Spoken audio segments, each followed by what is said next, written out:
Hello, everybody. Thank you for joining me. Today is the anniversary of the day in 1986 when Graceland was published, an album by Paul Simon and various other artists, which spotlighted South African music done in Paul Simon's own style, but with a very definite South African kind of feel to it.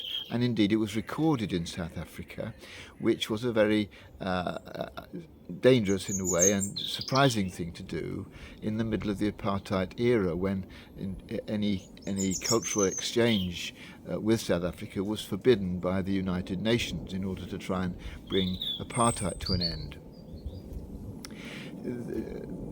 The album was critically acclaimed as being one of the best albums, some people said, ever, but certainly won a number of awards and was Paul Simon's most successful one for a decade.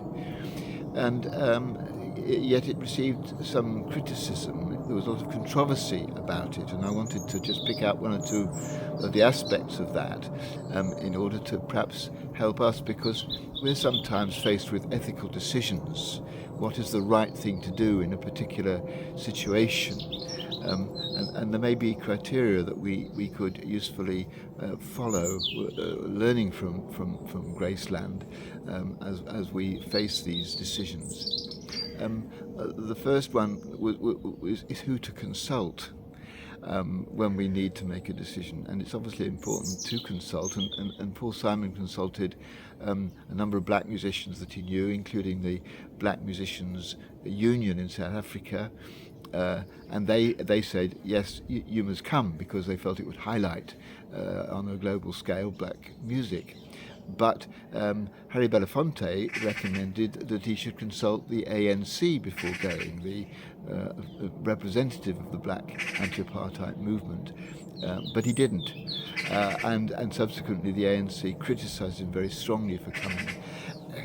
It's easy to choose people to advise us who we think will tell us what we want to hear.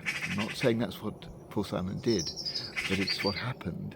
I'm not saying he did it from choice, but that's what happened.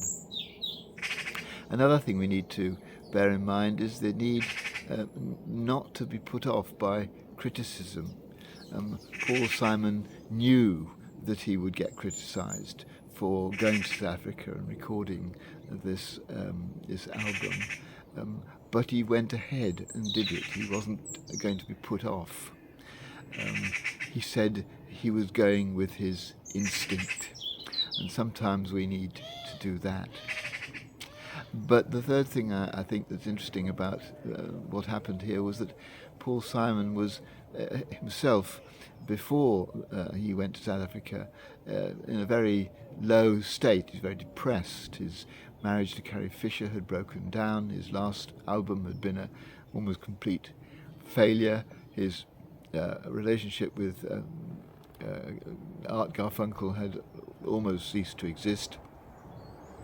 And he was really low, and he needed something to boost him. And when this idea was put to him, and he developed the notion of basing an album on South African music, it kind of gave him a way out. And I think sometimes our ethical decisions, our decisions about what's right and wrong, are sometimes influenced more than we realise by what we actually want. And so today, I think if I'm faced with what's right and what's wrong kind of decision to make, a decision about what to do about something, I think it's going to be important to look at my motives. It's going to be important to consult people who I think are going to disagree with me, as well as those who will support me. And it's important not to be put off just because of the fear that I might be criticised.